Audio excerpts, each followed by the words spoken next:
بسم الله الرحمن الرحيم. الحمد لله رب العالمين، والصلاة والسلام على أشرف الأنبياء والمرسلين، وبعد. Baada kumshukuru Allah subhanahu wa ta'ala na kumtakia sala na amani mtume wetu Muhammad sallallahu alayhi wasallam, hadana ila alkhair wa ab'adana min sharri wa ahya alfadail. Ahibba fillah, nastamiru ala kitabina almusamma مصطلح الحديث كشيخ محمد صالح العثيمين رحمه الله تعالى.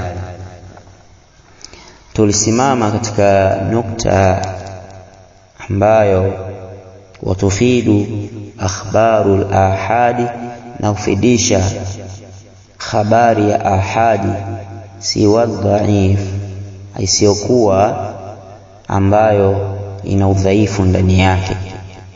Awalan, jambo la kwanza, adhanna. Tunaitakidi kwa madhanna, na tukaeleza dhanna kama tunakumbuka katika al-usulu min ilmi al-usuli, tukaeleza nini maana dhanna. Wa huwa nalo au nayo rujuhani sihhatu nisbatiha, ni kupatikana nguvu ya kusihi kutokana na kule kunasbiana kwa hiyo hadithi, ila man, kwa yule ambaye naqalat anhu au nuqilat anhu, imenukuliwa kutoka kwake. Wa yakhtalifu dhalika, na utofautiana katika hilo, bihasabi, kwa kiasi au kwa kulingana, maratibiha sabiqa, mpangilio wa hiyo hadithi ambao uliotangulia. Wa rubama, na wenda tufidu ilmu, inaweza ikafidisha ilmu, idha ihtafati biha qara'ina, zikiambatana ndani ya hadithi hiyo zenye kushirikiana, vitu ambavyo vinashirikiana. Wa shahidat biha al-usul, na kushuhudia ndani ya hadithi hiyo misingi ambayo iliyokuwa mizuri. Hilo ni jambo la kwanza. Athaniyan, jambo la pili, al-amalu, kufanyia kazi, bima dallat alayhi, kwa kile ambacho kimejulisha juu yake, bitasdiqihi, kwa kutolea habari, kwa kukisadikisha. In kana khabaran, ikiwa ni nini? Ikiwa ni habari. Wa tatbiqihi, pamoja na kuzingatia kwake, in kana talaban, ikiwa ni nini? Talaba. Sema talaba ni amru, ikiwa ni amri, au nahyun, au makatazo. Kwa hiyo kama hadithi imekuja katika jambo la kuamrisha kitu miongoni katika ibada, au kukataza kitu miongoni katika yale yenye kukatazwa, basi itapaswa kufanya tatbiq, kuifanyia kazi hiyo hadithi. Amma dhaifun, ama dhaifu, fala yufidu dhanna, fala yufidu dhanni, haifidishi hiyo dhanna, wala al-amal, wala kufanyia kazi, wala kufanyia kazi hiyo hadithi, haipaswi kuifanyia kazi. Wala yajuzu i'tibarihi dalilan, na wala haijuzu kuizingatia kwake, kuitolea dalili. Upasi wewe Muislamu kuitolea dalili hadithi dhaifu, haipasi. Wala dhakarahu ghairu makurunatin, na wala kutuitaja kwake yeye kutokana na kuambatanisha, bibayani dhaifihi, kwa kubainisha ule udhaifu wake, illa fi targhibi wa tarhibi, isipokuwa katika kutumika, fi targhibi, katika kuhamasisha, wa tarhibi, na kuhofisha. Sawa?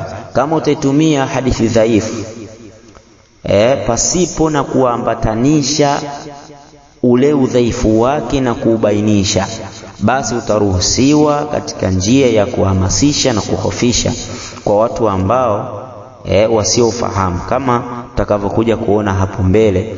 Hadithi gani dhaifu itapaswa itumiwe kuhamasisha na kuhofisha, tutakuja kutaja hapo mbele.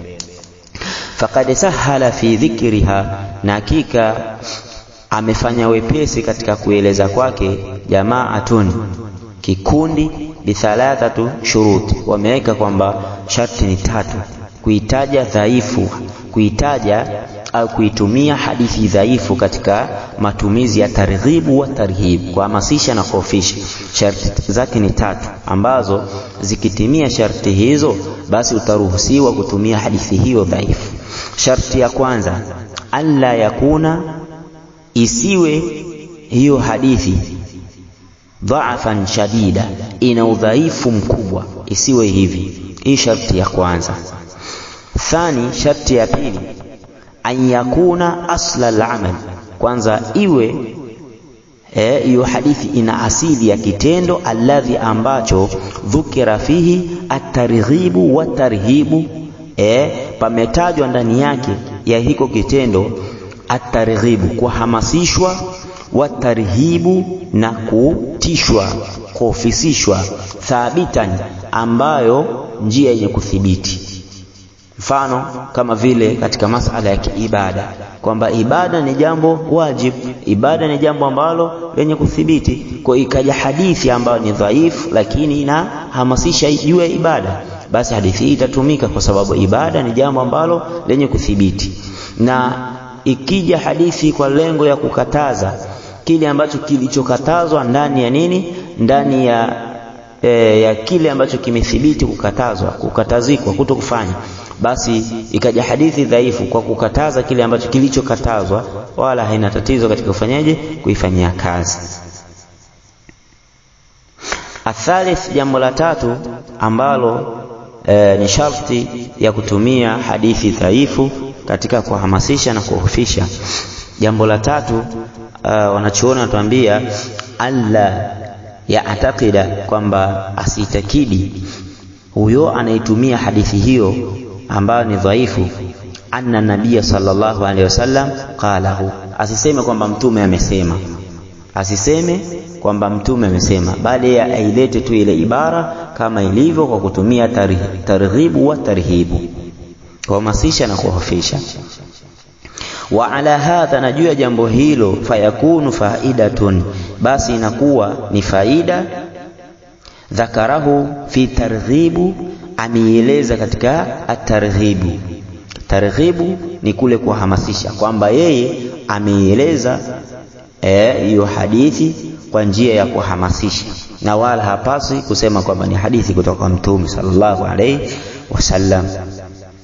Hadfu nafsi ni kule kuihimiza nafsi, ala al-amali, juu ya matendo, al-muraghaba fihi, ambayo ya kuihamasisha hiyo nafsi kwa kutenda kitendo hicho, lirajai husuli dhalika thawab, kwa kutarajia kwa kule kutenda kitendo chake atapata nini? Atapata thawabu. Thumma, kisha, in hasala, akipata thawabu, wa illa, kinyume na hivyo, lam yadhurruhu, haitofanyeje, haitomletea madhara kwake yeye.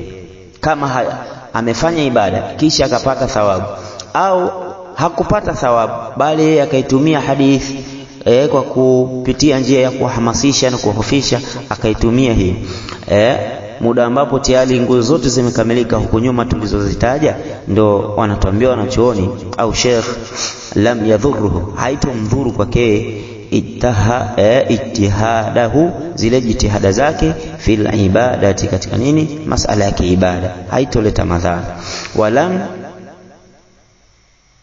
Walam yaftihu thawaba, na wala haitompita kwake thawabu, li asli, kwa asili, li asli almurtaba ala qiyami abil ma'mur, ambayo yake asili juu ya kule kusimamisha zile amri, kwamba yeye amefanya ibada kwa kupitia hadithi dhaif, muda ambapo ibada hiyo ni jambo lenye kuthibiti, halina shaka, basi huyo apata thawabu kwa sababu kasimamisha amri. Wa faidatu, na faida, dhakarahu fi tarhib, ambaye ameieleza katika kuhofisha, kutahadharisha. Tamfiru nafsi, ni kuikimbiza nafsi, anil amali, kutokana na matendo, almurahaba anhu likhawf, ambayo yenye kuhofisha kwake yeye kutokana na hofu, min uqu'i dhalika iqab, kuingiwa kwake yeye na adhabu madhambi, wala yadhuruhu, na wala haidhuru kwake yeye, idha tinabahu, pindi atakapojiepusha kwake yeye kwa kupitia hadithi dhaifu, wala yaqa'u iqab, na wala haitoingia kwake yeye makosa almafkur ambayo yaliyoelezwa.